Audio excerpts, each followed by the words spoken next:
कर्मों का फल जरूर भोगना पड़ता है। बहुत समय पहले की बात है, एक छोटे से गांव में एक धनवान व्यापारी रहता था। उसका नाम रघुनाथ था। रघुनाथ बेहद चतुर और धनी था, लेकिन उसकी सबसे बड़ी कमजोरी थी उसका लालच और स्वाद। उसने अपनी संपत्ति बढ़ाने के लिए कई गलत तरीके अपनाए। वह लोगों से ब्याज पर पैसे देता और जरूरतमंद का खूब शोषण करता।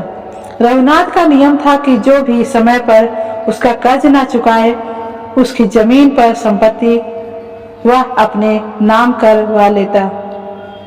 गांव वाले उससे डरते थे, लेकिन कोई भी उसका विरोध करने की हिम्मत नहीं करता था। एक दिन एक गरीब किसान रामू ने रघुनाथ से अपने खेत की सिंचाई के लिए कुछ पैसे उधार लिए।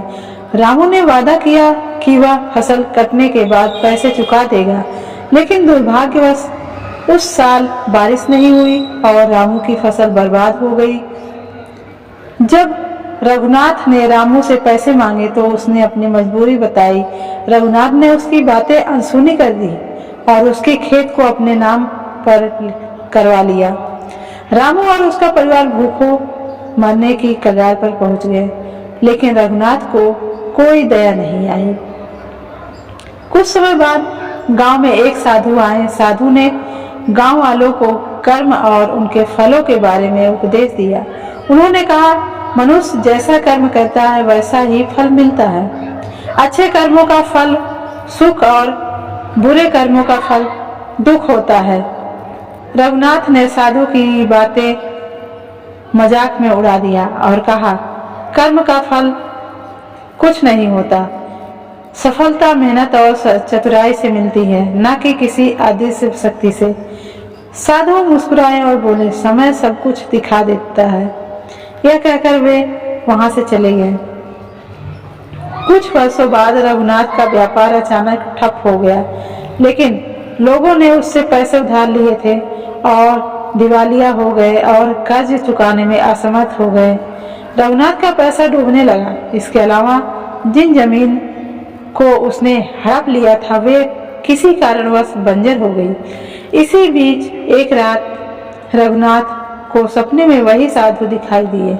उन्होंने कहा, रघुनाथ, तुम्हारे बुरे कर्मों का फल तुम्हें मिल रहा है। तुमने दूसरों को दुख दिया, इसलिए तुम्हें भी दुख झेलना पड़ेगा। अब भी समय है, अपनी गलतियों को सुधार लो। अगले दिन रघुनाथ ने अपनी गलतियों पर विचार किया। उसने फैसला किया कि वह अपने धन का उपयोग जरूरतमंद की मदद के लिए करेगा। उसने रामू और अन्य गरीब किसानों को उनकी जमीनें वापस कर दी और उनके लिए पानी की व्यवस्था करवाई। धीरे धीरे गांव में उसकी छवि बदलने लगी। लोग उसे पहले की तरह स्वार्थी नहीं बल्कि दयालु मानने लगे। रघुनाथ को यह समझ आ गया कि कर्मों का फल जरूर मिलता है। यदि उसने अपने जीवन में अच्छे कर्म किए होते तो उसे इस तरह के कष्ट नहीं उठाने पड़ते। वह साधु के उपदेश को जीवन का मूल मंत्र मानकर दूसरों की भलाई करने में लग गया। इस कहानी से हमें यह शिक्षा मिलती है कि हमारे कर्म ही हमारे जीवन की दिशा तय करते हैं। अच्छे कर्म सुख और शांति का कारण बनते हैं, जबकि बुरे कर्म दुख और अशांति लाते हैं। इसलिए हमें हमेशा सोच समझकर और दूसरों के भले के लिए कार्य करना चाहिए। नमो बुद्धाय।